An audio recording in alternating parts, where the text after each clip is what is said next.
Bienvenidos a este segundo módulo de nuestro tema del Antiguo Testamento. Estamos empezando hoy módulo con la primera clase y la idea es que continuemos con lo que veníamos trabajando en el primer módulo. Recordemos que en el primer módulo hicimos una pequeña introducción de lo que es el estudio del Antiguo Testamento, vimos su importancia y vimos muchas características y definiciones acerca del Antiguo Testamento. Luego empezamos a avanzar con el estudio de los libros. Estamos haciendo un estudio panorámico de los libros y en nuestra primera parte de este estudio vimos los libros del Génesis hasta Deuteronomio. Vimos lo que llamamos el Pentateuco y hoy vamos a continuar en ese estudio panorámico de cada uno de los libros del Antiguo Testamento. Vamos a comenzar con un pequeño contenido de lo que es este segundo módulo. Vamos a estar estudiando en la primera clase del libro de Josué hasta el libro de Ruth. En la segunda clase de Primera de Samuel a Primera de Reyes. La tercera clase de Segunda de Reyes a Segunda de Crónicas. Y en la cuarta clase vamos a estar viendo desde Esdras hasta Esther. Vamos entonces hoy a avanzar por los libros de Josué, Jueces y Ruth. Esa es nuestra primera clase. Y vamos a comenzar con el tema. Lo primero que vamos a ver por encima, a analizar y a estudiar un poco es el libro de Josué. Vamos a hacerlo con algunas premisas con las cuales vamos a estar trabajando todos los libros del Antiguo Testamento. Entonces vamos a ir mirando cada una de esas premisas dentro de cada libro. Lo primero que vamos a ver es el texto clave. Recordemos que siempre en un escrito de la Biblia, pues hay un versículo que es muy relevante. Y aquí tenemos uno de esos versículos del libro de Josué, que es Josué 1 del 5 al 6. Ese texto dice así: Nadie te podrá hacer frente en todos los días de tu vida. Como estuve con Moisés, estaré contigo. No te dejaré ni te desampararé. Y el 6 dice: Esfuérzate y sé valiente, porque tú repartirás a este pueblo por heredad la tierra de la cual juré a sus padres que la daría a ellos.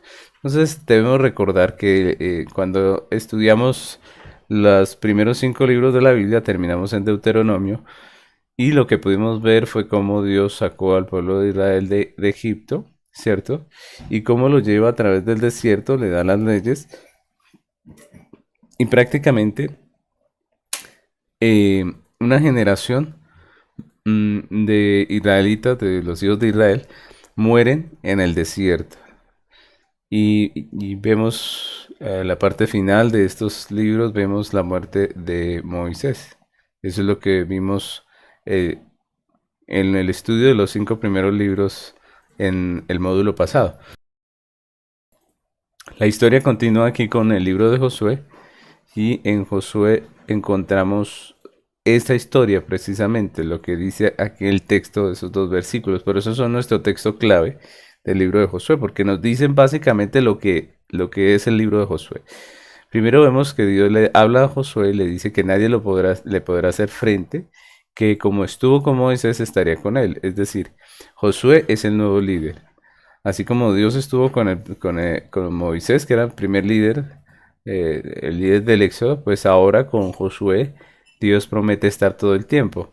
Y luego dice: no te dejaré ni te desampararé. Esa es una garantía que Dios le da a Josué acerca de su presencia con él. Luego en el versículo 6 le habla y le llama a esforzarse y ser valiente. Y esa es la actitud que Dios demanda de Josué, porque precisamente Josué fue llamado a ser un guerrero, ¿no? Fue llamado a pelear las batallas. Él lo que tenía que hacer era conquistar. Lo que tenía que hacer era ir y pelear la batalla y sacar victorioso a su pueblo. Entonces, por eso le llama a esforzarse y ser valiente. Dice: porque tú repartirás a este pueblo por heredad la tierra de la cual juré a sus padres que la daría a ellos. Entonces miren ese texto porque allí está hablándonos del fin para el cual Dios llama a Josué, que es prácticamente el desarrollo completo de este libro. ¿Cuál es ese llamado? Dios llama a Josué para repartir a ese pueblo la heredad, la tierra. Entonces Josué tenía que ir, conquistar la tierra de Canaán y repartirla entre los hijos de Israel. Y eso, de eso es lo que nos habla este texto, que es nuestro texto clave. Proseguimos con lo segundo que vamos a ver es acerca del tema, ¿no? ¿Cuál es el tema del libro de Josué? Como ya vimos a través de lo que reflexionamos en el texto clave, pues el tema de Josué es la conquista, la ocupación de Canaán, siendo Israel instrumento de juicio en las manos de Dios. Entonces, ese es el tema de la carta. Israel iba a conquistar la tierra de Canaán. Entonces la conquista, ¿cierto? La ocupación de esa tierra y siendo obviamente los hijos de Israel un instrumento de juicio en las manos de Dios. No fue algo fácil, obviamente. No fue algo tan rápido como de pronto algunos pretendrían que fuera. Pero los acontecimientos registrados en el libro de Josué ocurrieron más o menos en un periodo de 25 a 30 años. Todo lo que fue la conquista. Y después de esto, pues ya pudieron entrar y pudieron tomar posesión de la tierra, ¿no? Ese es en sí el tema que va a tratar todo el libro de Josué. Lo siguiente que vamos a ver es el autor. ¿Quién escribe el libro de Josué? Pues el libro de Josué no nombra explícitamente a su autor, pero se cree que fue escrito por el mismo Josué aproximadamente en el 1390 a.C. Y la parte final, si ustedes se dan cuenta de la parte final habla de su muerte, pues obviamente no la pudo haber escrito él. Muy posiblemente la escribió el sacerdote Eleazar, hijo de Aarón. Entonces, ese es más o menos el conocimiento que tenemos acerca del autor de este libro, porque el texto no lo menciona específicamente. Ahora quisiera que viéramos un poco la estructura de este libro. Todos los libros que vamos a ver de la escritura del Antiguo Testamento, pues vamos a trabajarlo con estos puntos que son claves para entender un poco lo que el texto nos dice. Entonces, este punto es de los más importantes porque nos habla de la estructura. Recordemos que cuando un autor escribe un libro, pues siempre tiene una estructura. Recordemos que lo hemos visto en otras clases cuando hablamos de la hermenéutica. Y todo libro de la Biblia tiene una estructura. Todos nosotros, si estudiamos un libro y hacemos bien el oficio de estudiarlo, pues podemos llegar a sacar una estructura. Lo que yo les voy a presentar es una estructura posible. No es, digo yo, no es la única estructura que podemos hacer acerca del libro, sino que cada uno de nosotros podría hacer una estructura diferente. Obviamente, todos basados en lo que está en el texto, ¿no? La estructura más o menos que lleva este libro y que les quiero proponer en este estudio está aquí, ahí en su diapositiva, y quiero que la analicemos un poco. ¿Qué es lo que contiene este libro, no?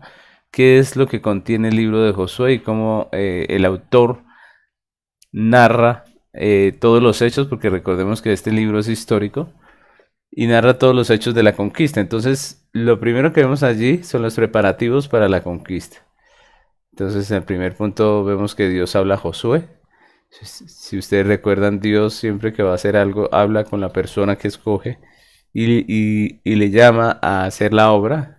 El versículo que acabamos de leer, que es el versículo clave, es parte de este punto en donde Dios habla a Josué. Lo siguiente que vemos es que los espías, unos espías son enviados a Jericó a reconocer la tierra. Lo siguiente es el paso del Jordán. Recordemos que ellos estaban, cuando Moisés muere, ellos estaban antes de pasar el Jordán, ¿no? Recordemos que la tierra prometida la divide un río. Ellos estaban en la primera parte de la tierra prometida, que era un pedazo pues bastante pequeño a comparación de la totalidad de la tierra. Y para seguir por la tierra de Canaán que Dios les había prometido, pues obviamente tocaba cruzar el río. Lo que nos habla esta parte es de que ellos cruzan el río de cómo ese cruzar el río también es una preparación y una limpieza que Dios exige a su pueblo. Y es donde vemos el siguiente punto, que es la circuncisión y la Pascua. Esa es otra cosa que se ve allí en medio del relato de Josué. El pueblo de Dios y el ejército de Dios no era cualquier pueblo, era el pueblo de Dios, era el ejército del Dios viviente, y por eso pues ellos tenían que pasar por la circuncisión y también celebran la Pascua. Entonces esas son cosas muy importantes, porque vemos que el pueblo de Dios no es simplemente una nación más, ¿no? Ellos son el pueblo que Dios ha escogido, y ellos le deben honra, adoración, respeto a Dios, y también están ligados al pacto, ¿no? Al pacto que ya hemos visto anteriormente. Y ese asunto de que estén ligados al pacto, pues hace necesarias ceremonias como la circuncisión y la Pascua, que vienen a ser ceremonias de pertenencia, ¿cierto? La circuncisión, y la Pascua viene a ser esa ceremonia de comunión. Lo que hoy en día podríamos hablar del bautismo y la cena del Señor.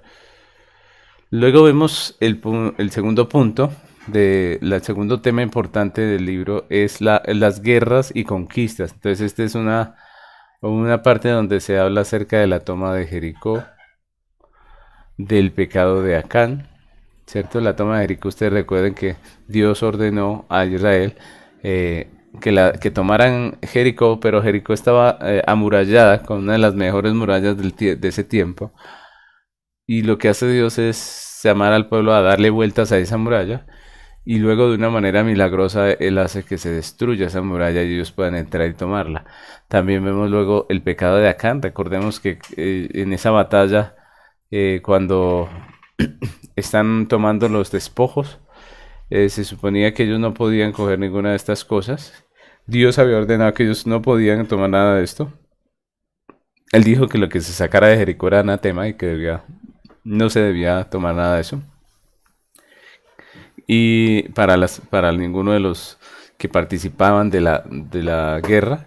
Pero Acán ve un lingote de oro y unas cosas, y él lo que hace es tomar esas cosas y esconderlas en su tienda, prácticamente robarse lo que Dios había demandado. Y ahí viene un problema, recordemos, del pecado de Acán, de cómo se derrota al pueblo de Israel en Jai, ¿cierto? Y cuando ellos van a preguntar, pues Dios les dice, es culpa de Acán. Prácticamente le dice, es que alguno robó del anatema, tomó de las cosas del anatema, y finalmente, después de consultar a ver quién era, pues se encuentran que es Acán, y termina muriendo y siendo apedreado él y su familia. Entonces esa es lo siguiente que vemos allí en ese relato.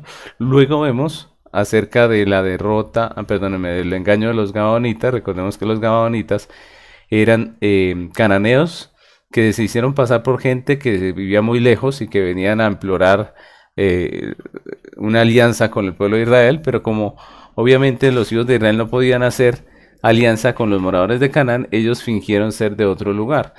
Los hijos de Israel se dejaron engañar, y pues al fin y al cabo ellos terminan habitando con los gabaonitas. Lo siguiente que vemos ahí es la derrota de los amorreos. Recordemos que es una de las batallas que pelea el pueblo de Israel. La otra es la toma de las tierras cananeas, y allí empiezan a hablar de cada una de las tierras cananeas, cómo son conquistadas. Y luego hay una parte que dice tierra por conquistar, y nos habla de que no todas las tierras terminaron siendo conquistadas en ese periodo. La mayoría sí, pero no todas. Luego viene la repartición de Canaán, y allá hablamos de las heredades repartidas por suerte. Recordemos que esa fue la metodología para repartir la tierra. Hubo una repartición de tierras por tribus, ¿cierto? Recordemos que las tierras de Efraín y Manasés quedaban antes del Jordán, y vemos también la repartición de las tierras después del Jordán, que es las tierras de las demás tribus. También vemos que se estableció, conforme a lo que Dios había mandado en la ley de Moisés, unas ciudades de refugio, donde los que pecaban sin ninguna intención, o más bien los que cometían un crimen por accidente, podían huir allí, o los que terminaban haciendo algo que resultaba en la muerte de una persona, pero sin intención, pues ellos podían huir a esas ciudades de refugio. También se establecieron ciudades para los levitas como parte de lo que Dios había establecido también en la ley.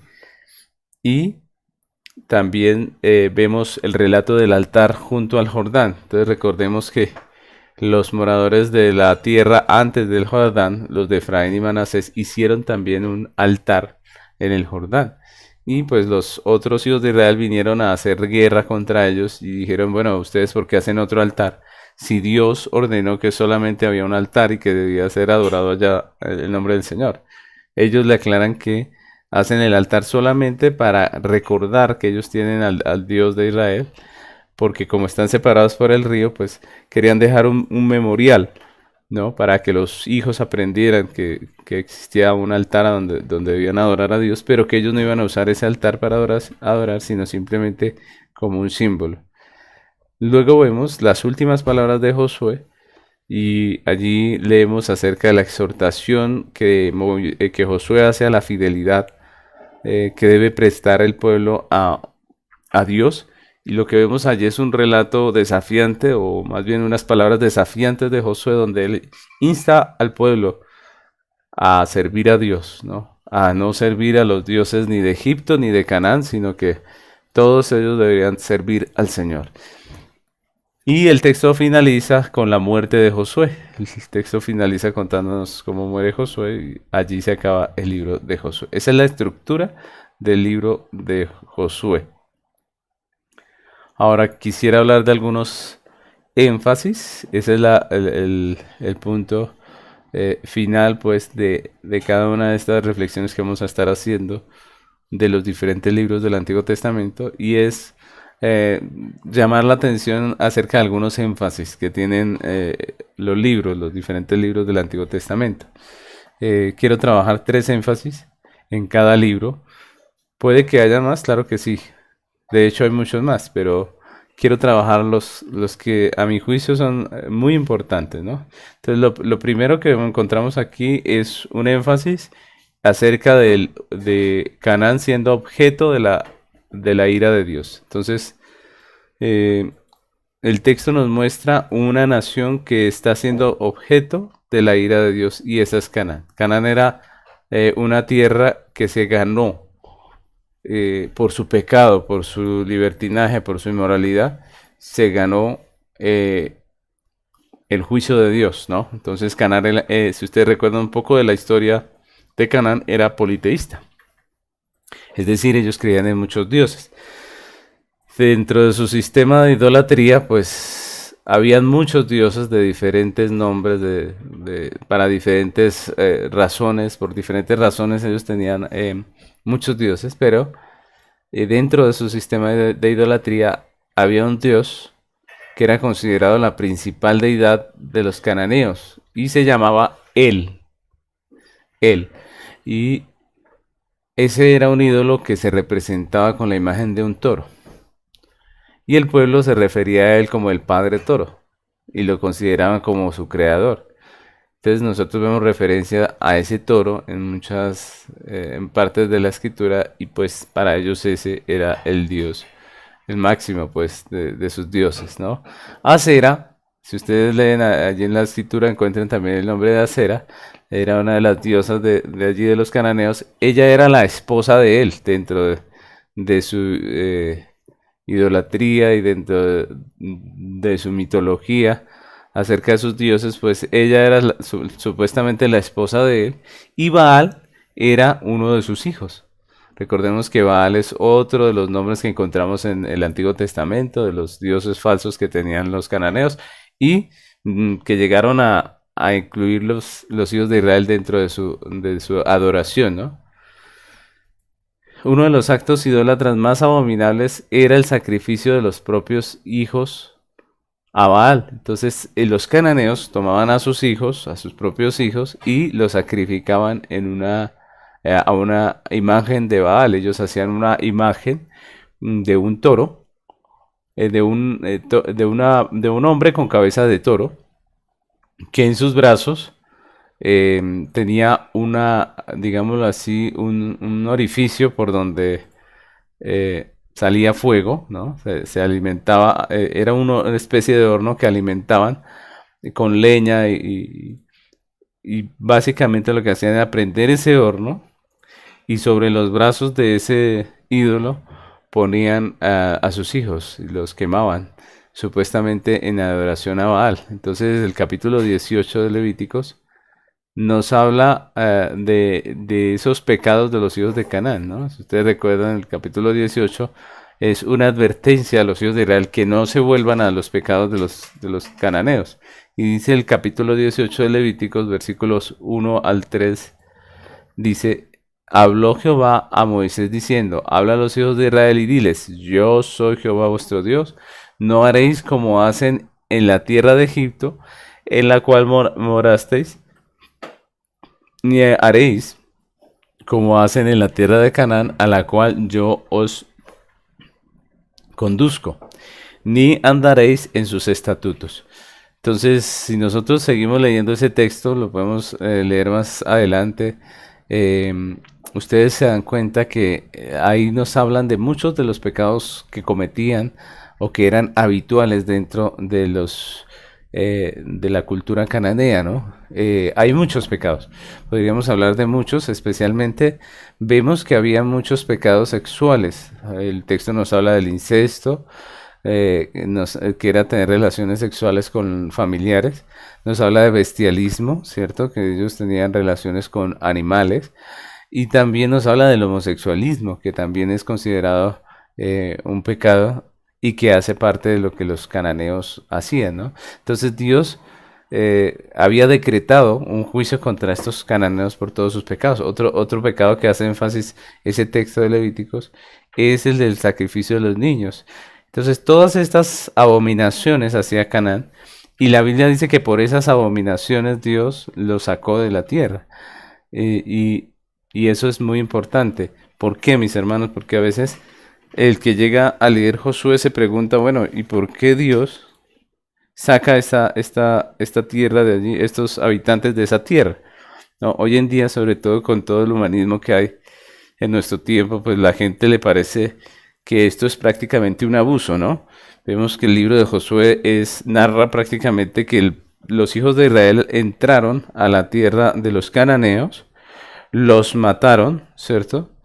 Y se asentaron en la tierra. Entonces, visto desde la perspectiva humana, alguno podría juzgar este hecho como algo negativo, como si Israel hubiera sido una nación opresora y los pobres de la historia fueran los cananeos, como que ellos pobrecitos, ¿no? Pero lo que vemos en el texto, lo que la Biblia nos narra y lo que nos narra el libro de Josué, es que Dios había decretado un juicio contra los cananeos, un juicio que ya había determinado de antemano, y por eso es que ellos terminan sufriendo ese castigo, porque prácticamente eso es lo que sucede allí. Ahora, el segundo énfasis que quiero hacer del libro es Israel como instrumento de juicio, ¿no? Entonces, como podemos ver a través de la historia de redención, Dios se vale de instrumentos para hacer juicios. Nosotros lo vemos en muchos lugares de la Biblia, en donde Dios se vale de personas, incluso a veces hasta de impíos, para ejecutar sus juicios, ¿no? Vemos, por ejemplo, a Nabucodonosor, que fue utilizado o fue un instrumento en las manos de Dios para castigar a su pueblo. Y vemos, por ejemplo, a Ciro. ¿Recuerdan de Ciro cuando Dios escoge a Ciro, que también era un rey pagano?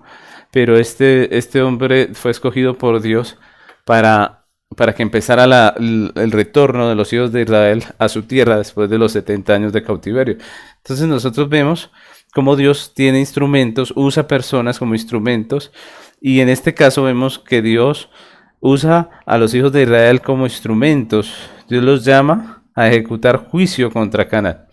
Y ellos debían invadir esas tierras y exterminar a los cananeos. Prácticamente esa era la orden. La orden era exterminar a los cananeos. Entonces yo quiero que lo veamos desde lo que la Biblia dice. La Biblia muestra esta situación no como una injusticia que cometen los hijos de Israel, sino todo lo contrario, como un acto de justicia que estaba haciendo Dios al desterrar a este pueblo impío que se había ganado la ira de Dios y al poner dentro de ese pueblo, dentro de esa tierra, a su pueblo, a su nación escogida.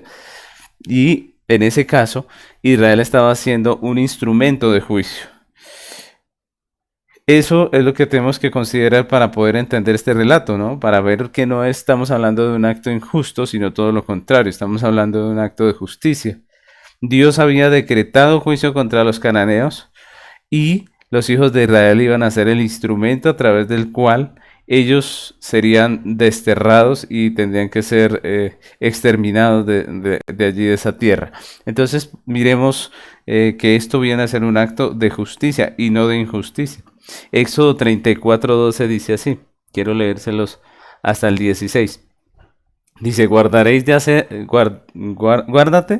de hacer alianza con los moradores de la tierra donde vas a entrar, para que no sean tropezadero en medio de ti.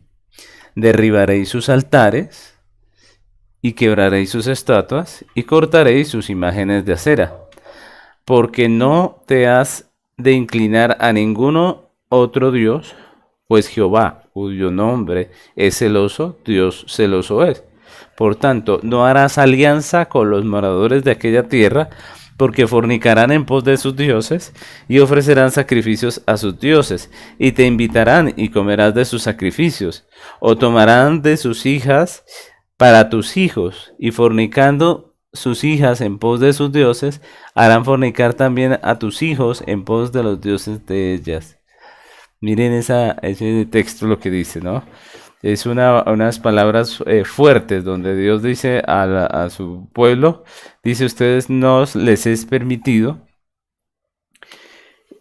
hacer alianza con este pueblo. Y esto es interesante porque cuando habla de alianza, pues estamos hablando del acto de hacer un trato, un tratado de paz con estos pueblos. Dios básicamente lo que está diciendo es que ellos no podían hacer un trato de paz con los moradores de Canaán, porque si no iban a terminar haciendo lo mismo que ellos.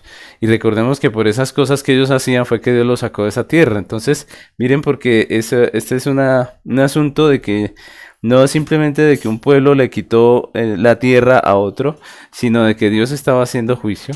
Y en este caso, Israel no podía tener compasión de dejar vivos a ninguno, ¿cierto? No podía él llenarse de ternura pues con esta situación, sino que él debía actuar como un instrumento de justicia. Hagamos de cuenta un juez. Cuando un juez determina una sentencia, él no se puede poner sentimental, ¿no? Él no se puede poner sentimental porque sencillamente él está es para impartir justicia. Si tiene que condenar a alguien a la muerte, lo tiene que condenar, ¿cierto? Él no puede ser injusto, él tiene que ser veraz en su juicio. Lo mismo un policía, un militar, cuando está en el ejercicio de su función. Él no puede ponerse con sentimentalismos, sino que él está llamado a ejecutar un juicio, a ejecutar justicia, y él tiene que hacer su trabajo. Entonces, de la misma manera, vemos aquí a Israel como instrumento de justicia en las manos de Dios. Y el tercer énfasis que quisiera yo hacer en este estudio de Josué es la tierra de Canaán como promesa pactual. Entonces, desde que Dios hizo pacto con Abraham, vemos que en su soberanía había determinado juicio contra Canaán, porque Canaán siempre estuvo alimentando sus pecados, haciendo lo malo, y lo que Dios determina para ellos es juicio, ¿no? Entonces veamos que en este último punto también Dios había decretado darle esa tierra a Abraham y a su descendencia.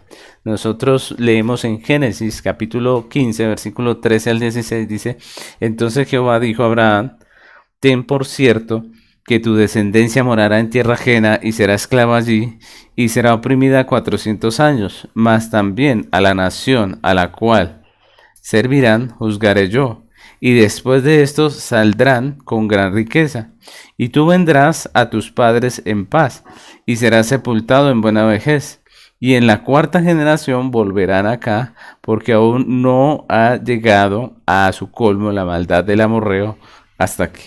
Entonces miren cómo Dios ya le había prometido la tierra a a los hijos de Israel. Recordemos que en el pacto con Abraham Dios le promete esa tierra y en alguna ocasión le dice el Señor a Abraham, mira, eh, mira toda la tierra, porque hasta donde pueden ver tus ojos, esa tierra te la daré a ti. Y lo que está diciéndole Dios es que él ya había apartado esa tierra de este pueblo que estaba entregado al pecado para dársela a los hijos de Israel, a la descendencia de Abraham. Entonces, prácticamente, miremos que este es un asunto de justicia, no de injusticia. Es de justicia porque Dios estaba ejecutando un juicio. Es de justicia porque lejos de ser una nación injusta, impía y terrible, Israel lo que estaba haciendo era un instrumento de justicia. Y finalmente es justo porque Dios había prometido, el dueño de la tierra, que es Dios, había prometido esa tierra a los descendientes de Abraham. Esa era la tierra de los hijos de Israel por decreto del dueño que es Dios.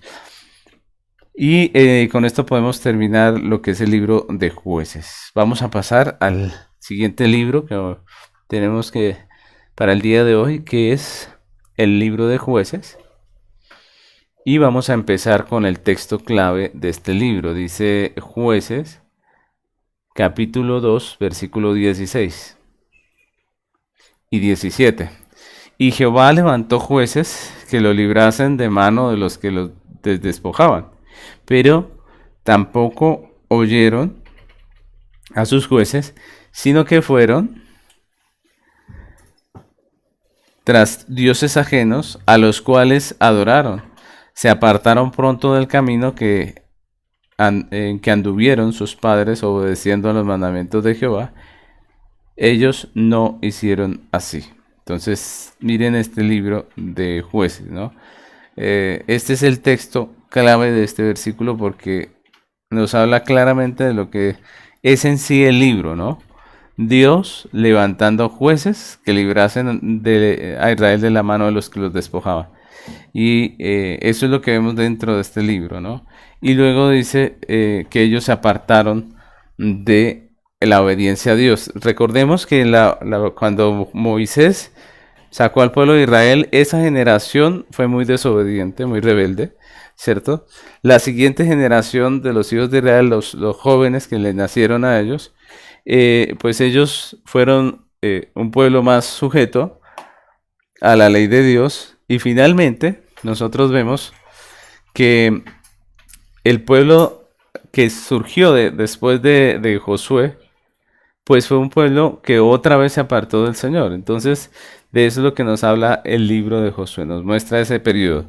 Ahora, ¿cuál es el tema del libro? ¿Cuál es el tema que vamos a estar viendo dentro del libro de los jueces? Pues el contraste entre la infidelidad de los hijos de Israel y la fidelidad y la gracia de Dios hacia su pueblo escogido. Hay un contraste, ¿cierto? Entre la infidelidad de los hijos de Israel y de la fidelidad de Dios hacia su pueblo escogido. Entonces Jueces narra precisamente el periodo desde el asentamiento en Canaán, con el que termina Josué, hasta el periodo antes de que se unieran como una nación bajo el liderazgo de un rey. Es ese tiempo en el que los hijos de Israel ya estaban poseyendo la tierra, pero todavía no tenían un rey. Y por eso el libro hace bastante énfasis en ese asunto. Recordemos que una vez que Israel entró a poseer la tierra prometida, después de la muerte de Josué, Dios levanta diferentes líderes. Recordemos que Moisés dejó a Josué, pero Josué no dejó ningún líder. Y entonces el asunto es que los hijos de Israel empiezan a desordenarse y a vivir de una manera contraria a lo que Dios manda. Entonces Dios levanta diferentes líderes llamados jueces, por eso se llama así el libro, que liberan a los hijos de Israel de sus enemigos. Los jueces tuvieron que enfrentarse constantemente con pueblos que habían dejado los hijos de Israel en el territorio de Canaán. Recordemos que Dios les había dado la orden de que exterminaran a todos estos pueblos, sin embargo ellos desobedecen y por eso finalmente tienen que pelear contra estos pueblos que están alrededor. La causa de todos los problemas es claramente expuesta ahí en el libro y no es otra sino la desobediencia a la ley de Dios, es el pecado. O sea, Israel tenía esos periodos en los que estaba tan mal, sencillamente porque el pecado que ellos habían cometido, que cometían, les traía toda esa desgracia y toda esa situación. Y esta situación les dejaba indefensos y vulnerables ante sus enemigos, pero en medio de esa dificultad, pues Dios en su misericordia y en su fidelidad enviaba una ayuda, enviaba el rescate, enviaba a un juez que los liberara y que los ayudara. Entonces, ese es más o menos la trama de todo lo que es el libro de Jueces y lo que nos cuenta, los que nos narra. Otra cosa que vamos a ver es el autor. El libro de los Jueces, al igual que el de Josué, pues no nombra explícitamente a su autor. Sin embargo, la tradición judía declara que Samuel escribió el libro de los Jueces. La escribió tal vez porque él la compuso o también puede ser porque él la compiló.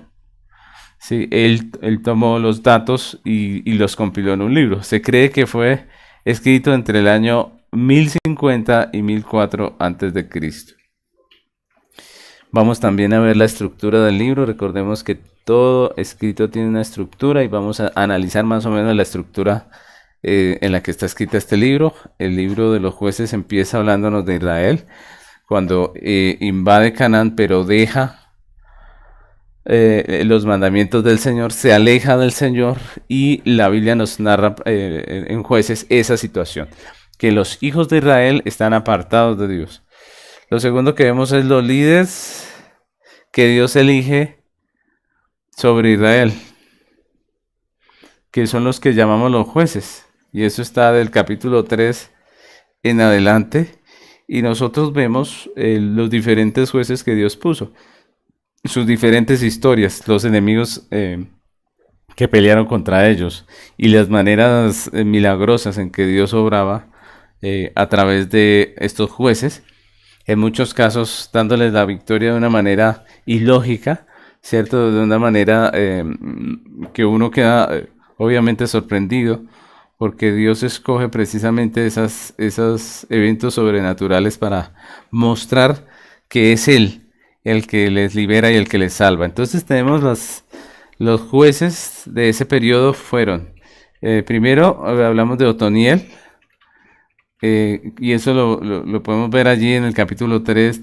en adelante, todos estos jueces, ahí están las citas. El primero es Otoniel, luego vemos a Ahod, luego después de este juez luchó por Israel Samgar. Luego vemos a Débora. Recuerdan que Débora fue la única mujer allí entre los jueces, en el tiempo en que ningún hombre se levantó a pelear contra sus enemigos, y Dios usó a una mujer para esa situación. Luego vemos el caso de Gedeón. Ustedes recordarán, los que hemos leído las escrituras, el caso de Gedeón, que era un hombre que no era muy valiente, no fue un hombre que levantó la mano y dijo yo voy porque yo los acabo a todos, no, sino que todo lo contrario, era un hombre que no era muy valiente, pero Dios lo toma y a través de este hombre levanta esa salvación para los hijos de Israel. Luego encontramos a Abimelech, a Tola, a Jair, a Jefté, Ibzán, Elón, Abdón, Sansón. ¿Recuerdan el relato de Sansón? Y esos son prácticamente los jueces que nos habla este libro. Luego vemos como tercer punto la realidad de Israel en el tiempo de los jueces. La realidad es como la idolatría, ¿no? Las imágenes y el sacerdote Micaía es una historia en la que nos habla acerca de un sacerdote, un hombre perteneciente a la tribu de Leví, que funge como sacerdote y que termina siendo un ídolo, y termina idolatrando imágenes, y nos muestra cómo las tribus también estaban contaminadas con esa idolatría. Entonces, lo que nos narra esa historia, o lo que nos muestra esa historia, que es un pedacito de lo que pasaba en ese tiempo, es como los hijos de Israel ya estaban entregados a la idolatría. Y luego vemos otra narración que nos habla acerca de la situación real de Israel en ese tiempo, y es el crimen de la concubina de un levita. Si ustedes recuerdan, allí nos hablan cómo los hombres de una de las tribus de Israel violan a esta mujer hasta que la matan, ¿cierto? Y esto lo que es una radiografía de cómo estaba Israel en el tiempo de los jueces. ¿Cómo estaba? Pues obviamente estaba llena de pecado, estaba casi igual que los moradores de Canaán. Estaba muy corrompida la nación de Israel. Entonces vamos a pasar al siguiente punto de este estudio, que es el pecado de los hijos, perdón, que son los énfasis, ¿no? Los énfasis del libro de Josué. Entonces vamos a hablar de 3 énfasis, lo mismo que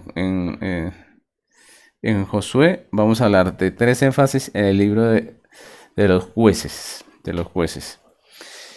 El primer énfasis que encontramos aquí en el libro de los jueces es el pecado de Israel y sus consecuencias. Entonces dice Jueces 2, del 11 al 12, dice: después los hijos de Israel hicieron lo malo ante los ojos de Jehová y sirvieron a los Baales.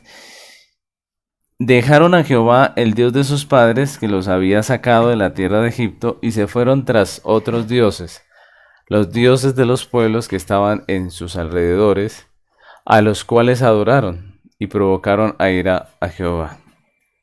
Entonces este versículo nada más nos habla acerca de esa realidad que nos muestra el libro de los jueces, ¿no? Dios había mandado a los hijos de Israel que sacaran a todos los cananeos de la tierra, que no hicieran alianzas con ellos ni emparentaran, ¿recuerdan? Pero Israel hizo todo lo contrario y dejaron a algunos habitantes de Canaán en su tierra. Vivieron con ellos, aprendieron sus costumbres. Y todo esto hizo que el pueblo se convirtiera en una imitación de los cananeos.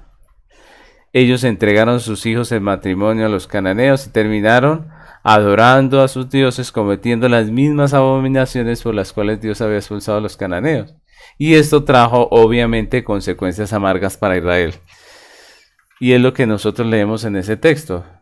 Dice que los hijos de Israel hicieron lo malo ante los ojos de Jehová, sirviendo a los Baales, dejaron a Dios, fueron tras dioses ajenos y provocaron a ira a Jehová. Miren lo interesante, ¿no? Ellos provocan a ira a Dios y es lo que vemos allí en ese libro de los jueces. Constantemente vemos el castigo y me gusta la diferencia marcada del caso de los cananeos y el caso de los hijos de Israel, ¿no? Porque los cananeos Dios los extermina prácticamente, los saca de allí, les hace un juicio. Cae sobre ellos la ira de Dios de tal manera que Dios los castiga en juicio, pero con los hijos de Israel lo que vemos es castigo. ¿Sí? Una cosa es el juicio y otra cosa es el castigo. Para los hijos de Israel lo que vemos es que Dios los castiga, pero en medio de su castigo Dios, cuando ellos se arrepienten, pues tiene misericordia, ¿no? Entonces, el primer énfasis es el pecado de Israel y sus consecuencias. Siempre que el pueblo de Dios se entrega al pecado, él tiene consecuencias dolorosas. Recordemos el caso de David y el caso de muchos hombres de la Biblia que tuvieron que sufrir consecuencias muy dolorosas. Pero también está el segundo punto, el segundo énfasis de este estudio, que es la fidelidad de Dios, que incluye la disciplina, la liberación y la restauración. Entonces aquí hablamos de la fidelidad de Dios a pesar de nuestra infidelidad. Y lo interesante del relato del libro de los jueces es que nos muestra que Dios no los consumió en su ira, ¿cierto? No decretó un juicio terrible contra ellos, de exterminación o algo así como hizo con Canaán, pero tampoco se desentendió del problema del pecado de ellos y de lo que merecía su pecado, ¿no? Entonces, a pesar de la infidelidad del pueblo de Dios, Dios permaneció fiel. Y esta fidelidad se manifestó de 2 maneras. Primeramente con el castigo, mis hermanos. ¿Cierto? Es decir, nosotros no podemos decir o llegar a pensar que cuando hablamos de la fidelidad de Dios estamos hablando solo de aspectos bonitos, sino que estamos hablando de todo lo que es la fidelidad de Dios. Dios es fiel y por eso castiga a sus hijos. El castigo es la primera manifestación de esa fidelidad de Dios. Mientras que Israel se rebeló contra Dios, ellos experimentaron sufrimiento, persecución por todas partes, ¿cierto? por las vecinas, las naciones vecinas que los afligían. Y el castigo, entonces lo vemos como la manifestación del amor de Dios y de su fidelidad, no como manifestación de lo terrible que es Dios, sino más bien de su amor y su misericordia que nos castiga. La Biblia dice así, que Dios al hijo que ama, disciplina. Entonces miren cómo ese es un aspecto del carácter de Dios, su fidelidad, su amor. El castigo es la manifestación del amor y la fidelidad de Dios. Y la segunda manera en que se manifestó esa fidelidad divina fue a través de la liberación que Dios dio al haberles provisto los jueces para que les ayudara cuando ellos se arrepentían. Entonces, nosotros vemos esas dos realidades, ¿no? La primera, el pecado de Israel y las consecuencias que traía, pero la segunda vemos la fidelidad de Dios, que pasa no solamente por la liberación o la restauración, sino también por la disciplina. Y es lo que vemos aquí en este texto en Jueces 2, 15 y 16, que dice, por donde quiera que salían, la mano de Jehová estaba contra ellos para mal. Está hablando de los hijos de Israel. Como Jehová había dicho y como Jehová se lo había jurado, y tuvieron gran aflicción. Y Jehová levantó jueces que los librasen de la mano de los que les despojaban.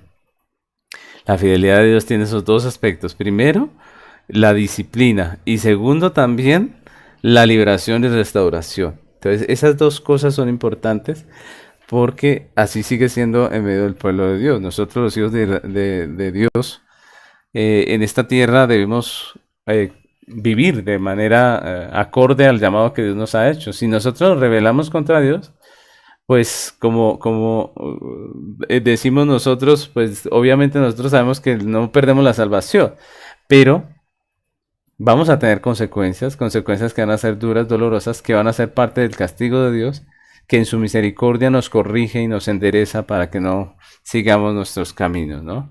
Entonces, ese es el segundo aspecto, es importante, el segundo énfasis. Y el tercer énfasis de este libro de los jueces es el papel de las autoridades en el diseño de Dios. Este también es un énfasis muy importante, porque lo último que podemos resaltar del libro de los jueces es el importante papel que cumplen las autoridades en el orden de Dios.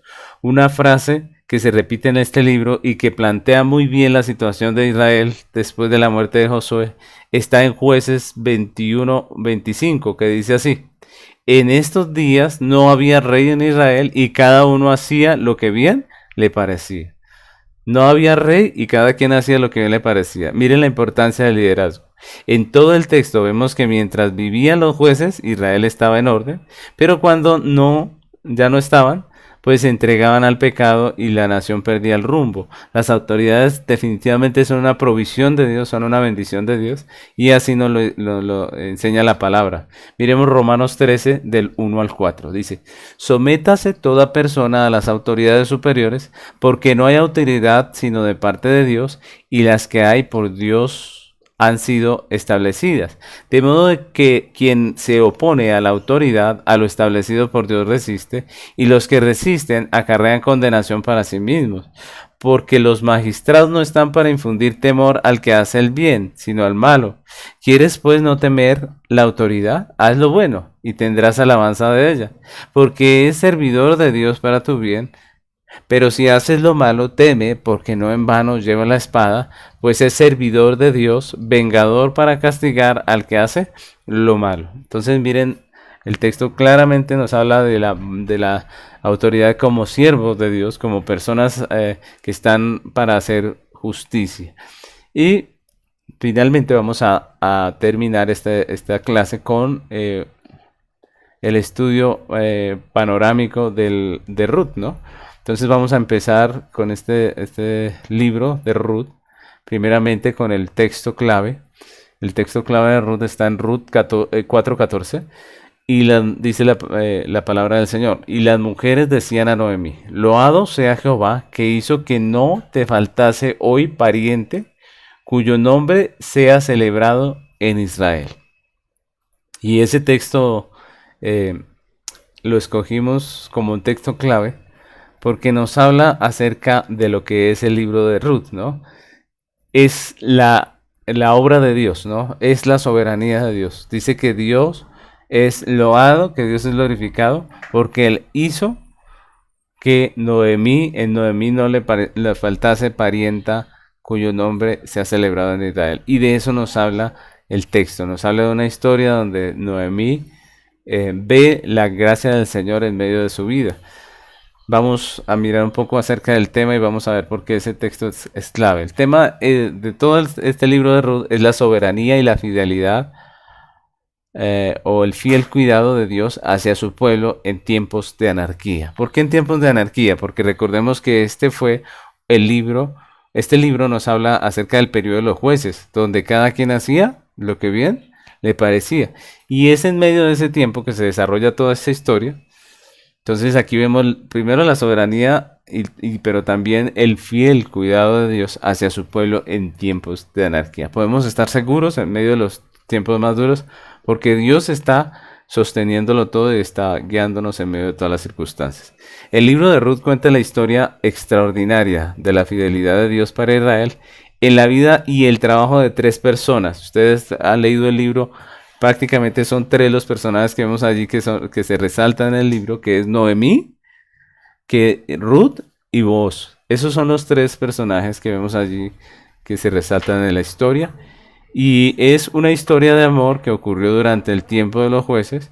Nos da un cuadro excelente de la vida y las costumbres en los días de los jueces. Y nos habla también de cómo la ley de Dios fue un marco muy importante dentro del pueblo de Israel y en medio incluso de esas situaciones el pueblo recordaba y ejecutaba parte de esa ley que Dios había dado. Vamos a hablar un poco acerca del autor. El autor del libro de Ruth. El libro de Ruth no nombra explícitamente a su autor, sin embargo la tradición rabínica sostiene que fue el profeta Samuel quien escribió este libro en la segunda mitad del siglo XI. Es el profeta Samuel, según la tradición, el escritor del libro de Ruth. Vamos a ver la estructura. Recordemos que el libro es corto, por lo tanto la estructura es muy pequeña. Vemos en la primera parte la familia de Belén que mora en Moab. Recordemos que hubo un hambre en Belén y una familia de este pueblo se va a morar a Moab. Recordemos que Moab es una tierra pagana. Ellos se apartan de la tierra de los hijos de Israel y se van a vivir en una tierra pagana por el hambre. Luego vemos cómo el relato nos muestra tantas situaciones difíciles que le pasa a Noemí, de tal manera que ella pierde el esposo y sus dos hijos. Noemí es la esposa, ¿cierto? De esta historia. Y luego regresa ella a Moab. Ella quiere regresar a Moab. Recordemos que ella queda sola con sus dos nueras. Una se llamaba Ruth, que es la que va a resaltar todo el texto, ¿cierto? Esa mujer es la que va a resaltar todo el texto. Ella, al final, cuando Noemí quiere regresar a su tierra, pues tiene las dos nueras allí y una de ellas dice yo me voy y se va para su tierra y la otra que es Ruth dice yo me quedo contigo, no importa lo que pase, yo voy a quedarme contigo. Ruth y Noemí regresan a Belén y allí viene el punto 3 donde Ruth y Boaz se conocen en los campos, en las cosechas. Debido a que había una ley, recordemos, y este libro nos resalta mucho el tema de la ley, una ley que decía que los propietarios de las fincas debían dejar una parte para los pobres, ¿cierto? Que no repasaran la tierra, sino que dejaran a los pobres espigar en sus campos después de haber hecho la cosecha. Y es lo que pasa allí, o lo que vemos allí en Ruth. Ella se va a hacer esa recolección de aquellas cosechas, de lo que queda de la cosecha. Y Ruth comienza a trabajar en el campo precisamente de Boaz. Boaz muestra interés por Ruth. Y luego Ruth regresa con Noemí y le cuenta dónde ha estado y qué es lo que ha estado haciendo. Noemí envía a Ruth a la era de Boaz. Entonces Noemí, que sabía que Boaz era pariente, le instruye a Ruth acerca de cómo funcionaban las cosas según la ley. Recordemos que según la ley, cuando una mujer quedaba viuda, podía ser redimida por un familiar del marido.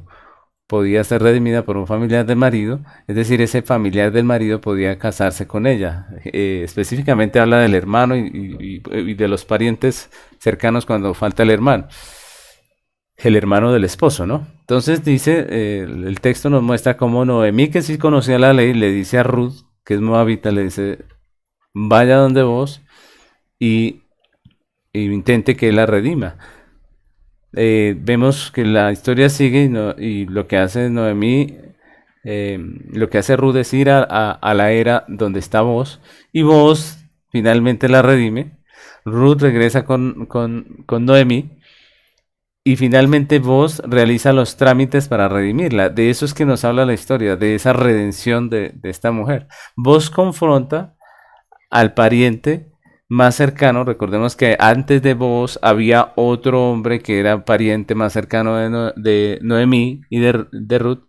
Y lo que pasa allí es que finalmente él termina redimiendo a, a esta mujer, ¿no? A Ruth. Y vos compra la propiedad de Noemí, de la suegra, y anuncia el matrimonio con Ruth. Finalmente el punto 6 nos habla de Noemí restaurada y el punto 7 nos habla de la genealogía de David. Recordemos que esa unión entre Booz y Ruth es que viene la descendencia de los que vienen a hacer la genealogía de David. Es de ese matrimonio que nos cuenta aquí la Biblia en medio de los tiempos de los jueces que viene a nacer David con el tiempo. Los descendientes de esta pareja son los que vienen a ser los abuelos y finalmente los padres de David. Entonces, en sí la historia es muy interesante porque nos habla un poco de la ley. Y ahí quiero recordarle los énfasis. Este libro también tiene 3 énfasis que quiero que tengamos en cuenta. El primero de ellos es la participación en el pueblo de Dios. ¿Cómo se hacía parte del pueblo de Dios? Ruth demuestra la verdad de que la participación en la familia de Dios, en el pueblo de Dios, no se basaba en el nacimiento o en la nacionalidad, sino en la fe. Si ustedes recuerdan, eso es lo que vemos allí en el texto, ¿no? Ruth empezó a ser parte del pueblo de Israel sin ser realmente del pueblo de Israel, ¿cierto? Sino por haber creído en Dios. Incluso no solamente le dan participar, sino que finalmente se casa con un hijo de Israel. Entonces Ruth 2:12 dice, Jehová recompense tu obra y tu remuneración sea cumplida de parte de Jehová, Dios de Israel, bajo cuyas alas has venido a refugiarte. Esas son palabras de voz para Ruth y prácticamente la está tratando como una mujer de Dios por haberse refugiado bajo la sombra de Dios. Amén. El otro énfasis que vemos allí es la misericordia y la providencia de Dios. La transformación de Noemí, de una mujer desesperada, que había sufrido, que había tenido tantas situaciones terribles, a una mujer alegre a través de la desinteresada lealtad y amabilidad de Ruth y de Booz, pues es una obra, una muestra de la misericordiosa providencia de Dios para con sus hijos, ¿no? Dice Ruth 4:14 y 15, dice, y las mujeres decían a Noemí, loado sea Jehová, que hizo que no te faltase hoy pariente, cuyo nombre sea celebrado en Israel, el cual será restaurador de tu alma y sustentador de tu vejez, y sustentará tu vejez, pues tu nuera, que te ama, lo ha dado a luz, y ella es de más valor para ti que 7 hijos. Entonces vemos esa misericordiosa providencia de Dios que hace que una mujer amargada y en una terrible aflicción termine llena de gozo y de alegría por ser parte de esa obra soberana de Dios.